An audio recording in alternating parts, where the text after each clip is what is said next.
สบายดีทุกคนเหมือนในอินพามาหาทำไมพี่น้อง หาในกับบริหารอยู่เฉลยหาอยู่ตลาด มาซื้อหน่อไม้ไร้มาแกงพี่น้องหน่อไม้ก็หลายเลยตลาดเช้าก็มีครบ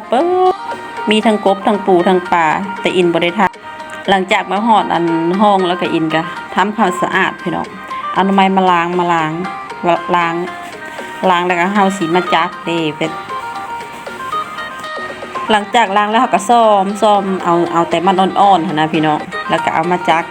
ผ่านให้เป็นเสียงบางคนก็ทุบเอาพี่น้องกระเสบเบิดเนาะเห็นใดกระเสบอินนะมีทุบแน่แล้วก็มันมีจักเอาแน่หั่นนะมีผ่านเป็นเสียงเอาแน่หั่นนะวันพักวันพรก็คิดอยากกินแกงหน่อไม้สุดน้ำร้อนๆ หลังจากนั้นอินก็มาเกี่ยมเครื่องแกงพี่น้องก็คือมันสิมีเฮ็ดแน่อินสิซื้อเฮ็ดเข็มทองอะเด้แล้วก็มักโบ้เอามาแกงใส่กันมักโบเป็นกระสิผ่านเป็นเสียงเบ็ดเสียงพอดีค่ำนะพี่น้องผ่านเป็นเสียงเอาย่างละหน่อยแกงผสมใส่กันเนาะแล้วมันก็หลาย มัดแกงออกมาเนี่ยสิเต็มฮอตหม้อพี่เด้อ เอาหลายอย่างผสมประสานใส่กันเนาะ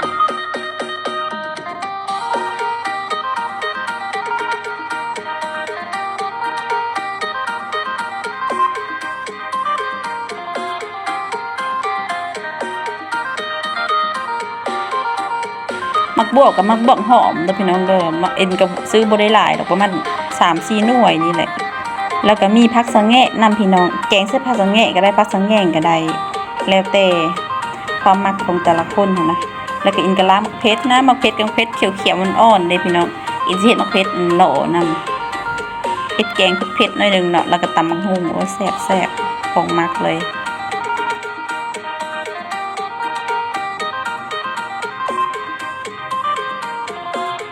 กะสิประมาณนี้แหละพี่น้องบ่ได้มีอย่างหลายมีแต่อันมักเพชรแล้วก็มักบวบแล้วก็ผักสะแงะแล้วก็เห็ดเข็มบ่ได้ใส่หยังหลายบ่ได้ใส่ซีนใส่เนื้อพี่น้องแบบแกงแบบธรรมชาติบ้านเฮาเลยหั่นนะ บัดนี้ก็ตัดผ่ามาต้นแล้วพี่น้องอินก็บ่ได้ถ่ายต้นแกงต้นตำบักหุ่งเนี่ยก็บ่ได้ถ่าย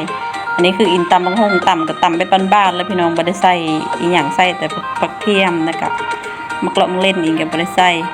ตำเป็นบ้านเท่าเลยหั่นนะแล้วก็ตักแกงหน่อไม้พี่น้องพร้อมเสิร์ฟ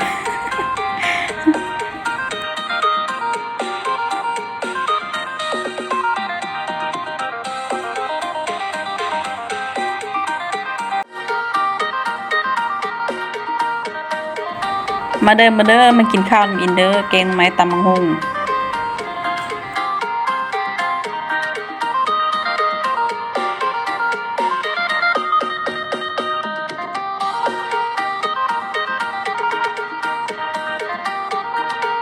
กะสิประมาณนี้แหละพี่น้องขอบใจหลายเด้อที่เข้ารับชมคลิปให้อิน